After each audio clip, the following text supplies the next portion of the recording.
And it's time once again to go take a sneaky peek in this hidey hole. Let's get after her. Ooh, it's spooky! Bam! And we're back. So, on the very first episode, I talked about the overall plan.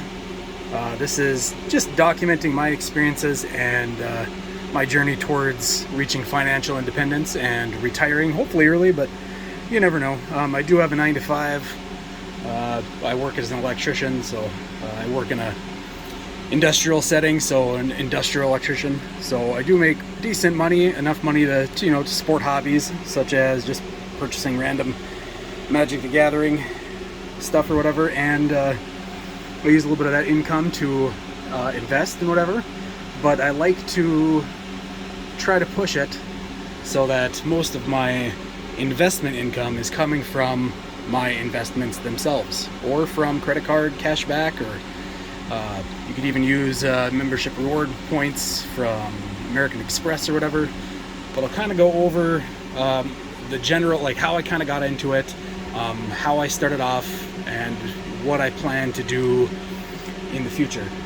So these, most of these boxes here, I had purchased a long time ago. Oops. As you can see, we got, what do we have back here? Oh, we've got a box of Cons of Takir, and then some Dragon's Maze, and Return to Ravnica, and Gatecrash, Oath of the Gatewatch, a couple of those boxes, newer box of Guilds of Ravnica, Time Spiral Remastered. I got that on Amazon when it was on pre-sale. I got some collector boxes too. I'm not too fond of. I also have 4 of these Zendikar Rising. This is the first time they came out with set boxes, which I'm not a fan. I don't like the shape, I can't stack them with my other cards. Kind of stinks. Now, the newer sets, they're starting to put them into regular booster boxes, kind of like they did with Jumpstart. These have 36 packs. Jumpstart has 24. I think these new set boosters that come in these boxes are going to be 30 packs. I think that's what these are too, is 30 packs. Anyways, so some of these I've been acquiring a long time ago, like that Amonkhet and Return to Innistrad, or Shadows over Innistrad, or whatever you want to call it. 2019. This one I got on eBay when they had a sale. I think I paid $68 for that box or something to that effect, years and years ago. Back when eBay never charged you sales tax, and so if you could find free shipping, you never got charged tax. You didn't have to include that in your cost basis. And I had bought those with the plans of opening them, but I don't have many people left that I like to play Magic with anymore, so I kind of just saved them. And then after a while, it was kind of nice having some sealed boxes that I didn't open. It was kind of a cool thing. So then it started a little bit of investing. So then I started buying a couple of these. I'd go to Target, and Target was selling them at the time for like $30 some odd or whatever each for these. So it was a decent price, like $38, I want to say. And pretty soon Target started jacking up their prices to like $41.99 or something, and then booster packs themselves, the individual little packs, were $4.19 or something a pack. And just doing the quick math, even going on Amazon at the time, buying a booster box of 36 packs and dividing it out over 90 bucks ended up being all way less than $4.19 a pack. So I stopped buying booster packs and these boxes from them, and I started buying them through Amazon, because you'd get these for sometimes 20 some odd dollars depending on when they came up. I think some of these Zendikar ones I got for like 20 some odd dollars. And these ones, they're not moving in value very much, but that's why I got 3 of those. And then these were like 40 bucks. These also include a collector's boosters pack in each one of those. Same thing with these D&D ones. That's why I bought more of these D&D ones, because they were pretty cheap. Now, going forward, they're going to start doing this bundle thing here, and then these are now with 8 set boosters. So instead of 10 regular packs, you get 8 set boosters, which I'm not a huge fan of the set boosters. I like the regular booster packs. I liked it a lot better back in the day when everything wasn't special and fancy and whatever. Now it seems like there's so much fancy crap. It's hard to even know what to hang on to. So getting a booster box, still kind of diversifying your money instead of buying singles. I don't recommend buying any single cards unless you plan on playing them in a deck. Then it makes more sense to buy those. But if you're planning for long-term holds, sealed booster boxes are the way to go. These not so much. I just like the way they look, and I like the fact that you can get, each one of them has, a nice cardboard box. This is old school anthologies or whatever. But I like having these collector boxes. They're nice. They hold a lot of cards. So when you open one of those, you have somewhere to put all the cards, and they're kind of marked out by set. I mean, I got all kinds of them back there. I don't even know if you can see my light back there or anything. Let's see. Flashlight too bright? That's a little bright. And I got some football cards that spilled over back there. Just lots of stuff. But yeah, I like the way they look. And I like the card boxes themselves. That's why I buy them. I wouldn't recommend it, but you do you. Again, this is documenting my journey, and I'm not trying to persuade you to do one thing or not do another thing. So, but like I said, going forward, I'll be buying 10 boxes of every new set that comes out at the cheapest price point I can get it at. A lot of these I started buying from a guy on YouTube. You probably know his name already. I'm not going to say it. But if you're a Patreon of his, you could get them back in the day for $78.99, way back in the day. And then it went up to $79.99. And then I think somewhere in here, one of these two, between Ikoria and Zotac, went up to $82 a box. And that's shipped. And then by this time, it had moved up to $85. And we're still at $85 price point for all of these. So a case of 6 booster boxes now costs about $510. So that's my cost basis. And if I can get them around that price anywhere else, I will buy them. These ones, obviously, I missed the boat on a lot of these back in the day, so I didn't fill out my full 10 position at $80 a box or $78.99 a box or whatever. Most of these I got on eBay, back in the day, and Dominarias, same thing down there. I think there's a bunch of open boosters down here. I don't know why I saved the boxes, but you can see a lot of stuff that I opened through the years that I didn't throw the boxes away. A bunch of Theros. I really wish I wouldn't have opened any Theros, because now I got to go through and try to restack and purchase all these things. And I've been keeping track of the market for quite a while here. This is not an updated one, but since January of this year, you can see the booster boxes prices. So this was the cheapest price I could find between Amazon, eBay, and TCG Player at the time. That's out the door with shipping included and taxes. So let's see.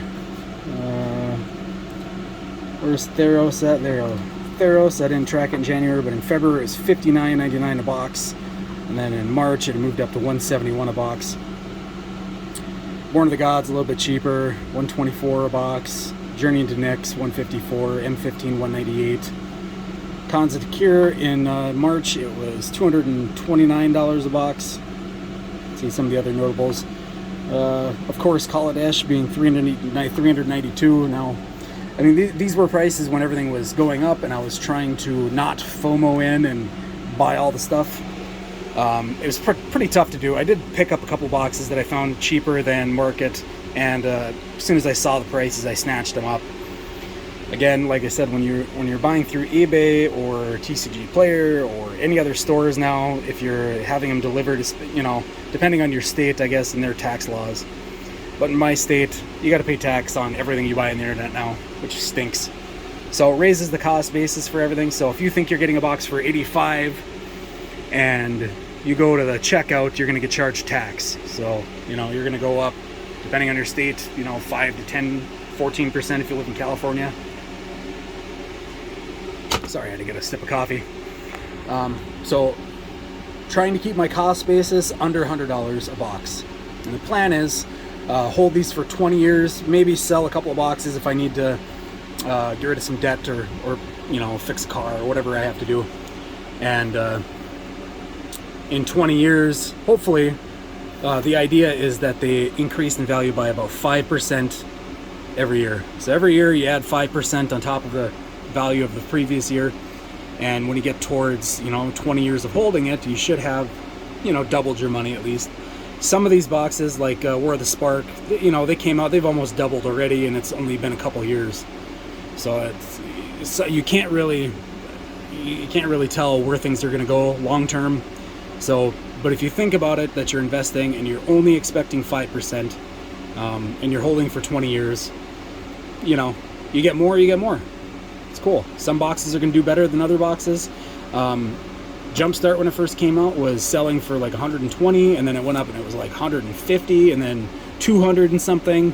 And I think I bought a box, my first box, I think I bought it like 189. That was a lot.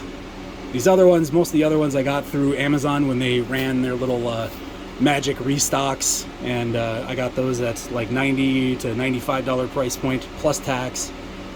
So still under $100 each box. And then these last couple I just picked up from eBay.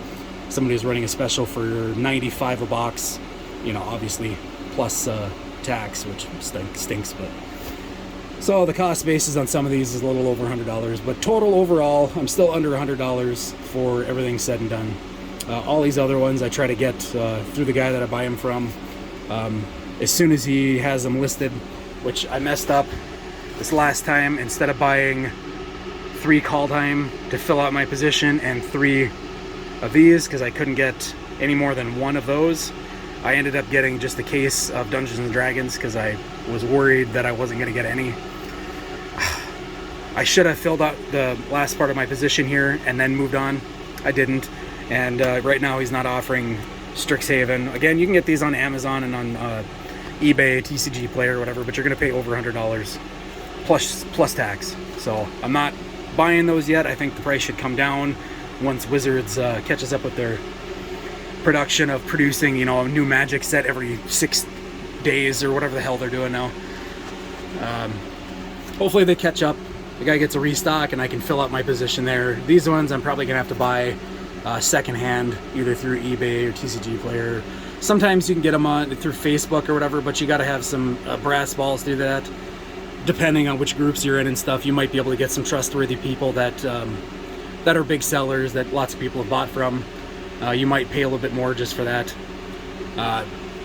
But you know, most of these guys want you to send the money via PayPal, and they want you to send friends and family because they don't want to pay the 4% cost or whatever for goods and services. I don't like that. I think if you're going to sell something, do it as goods and service. That way, you know, add 12% or add $12 to your cost basis or whatever it's going to be. You know what I mean? Raise the price a little bit, but then it gives both people buyer protection. You know, friends and family. If you send somebody money on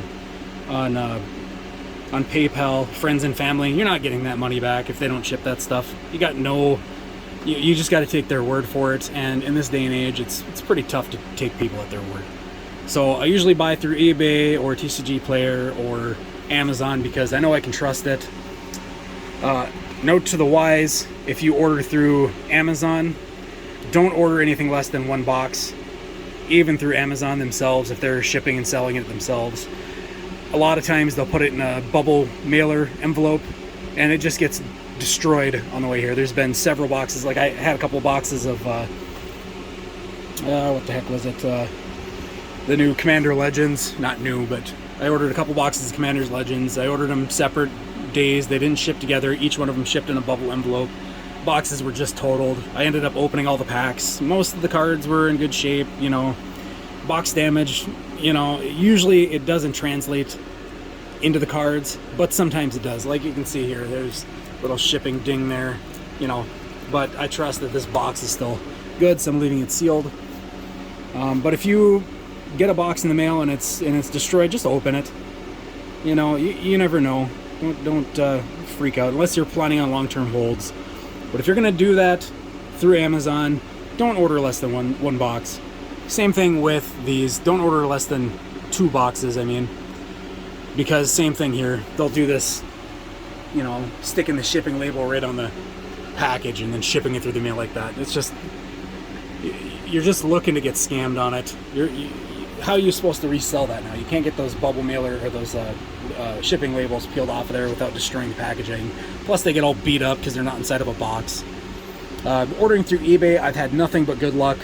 That might not be the case for all people, but for me, it's worked out. I look for reputable sellers, people that have lots of feedback, always 100%. If somebody has 98, I don't buy from them. I'll wait. That's a good way to do business. If they're getting 100% feedback on eBay, they're pretty reputable. Sometimes maybe you have to wait a week or something to get them. It doesn't matter. If you're holding long term, it doesn't matter when you get the cards. But yeah, so going forward, 10 boxes each, filling out all the positions going forward. I'll have to start moving some stuff around on these shelves. And then I stopped buying booster packs. I mean, like, we got these ordered from a guy, and I kind of was under the assumption that these were a collector booster, but they're just 12 packs of collector boosters, and I trust the guy I got them from, so it is what it is. It's not a deal breaker, but it would have been nice if it was in a nice packaging like these are. I probably won't be buying any collector boosters either, booster boxes I mean, or any set booster boxes. Now eventually this next set that comes out, the other Innistrad, whatever it is, when they start packaging their set boxes in these boxes, I might switch to those, because I do like that you get that list slot. There's an extra card in some packs that's, you know, anything, you know, from Magic's history that's not reserve list. But you know, these kind of things here, like I stopped buying boosters. Let's see, I even have, hold on a sec. Let's see, we got some Theros. This is 8th edition. Got some of those 8th edition. Yeah, I always put a sticker on there when I used to buy them. 5th edition packs. Dragons. I think that's a whole stack of dragons. What else we got here? We got the Modern Horizons draft, three booster draft pack or whatever. Some Ixalan standard showdown packs. I don't know what those are, but you know, they seem cool. Journey into Nyx. So some of these I bought from Target. Some of them, obviously, like that, came in a multi-pack that you used to get from Target. Some of these came out of booster boxes, and I just saved a couple of packs. There's some Revenant Allegiance, Oath of the Gatewatch. Oh, look at that! I paid $2 for that Homelands booster. How cool is that? Still sealed. But that's kind of the thing. I'm not doing this anymore. I'm not buying any random packs anymore. I'll try to put these back in the box here. But I'm going to hang on to these. Let's see what happens in the future. Maybe everything works out, and maybe I'll have a nice draft experience with somebody back, you know, in the future. Sorry, just going to get all these back in this little box here so they don't get messed up anymore in the yard.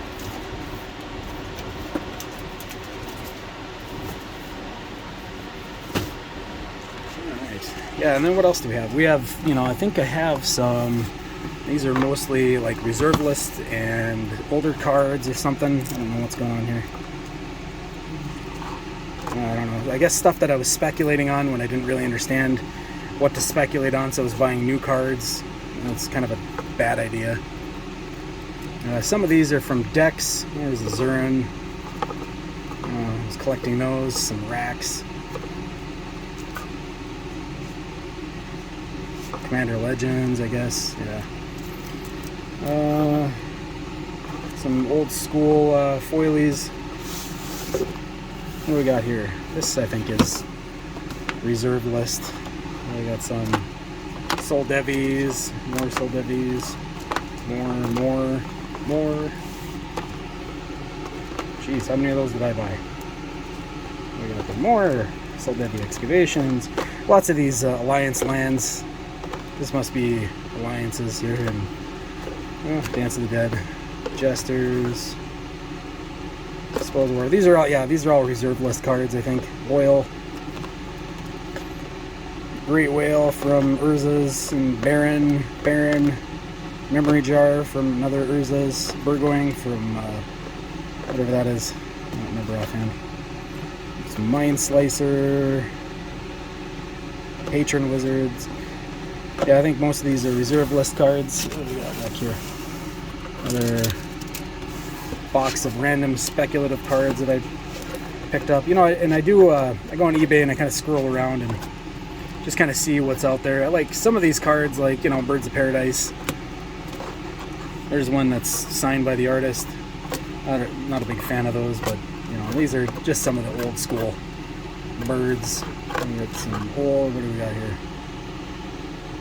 Yeah, it's revised, I think.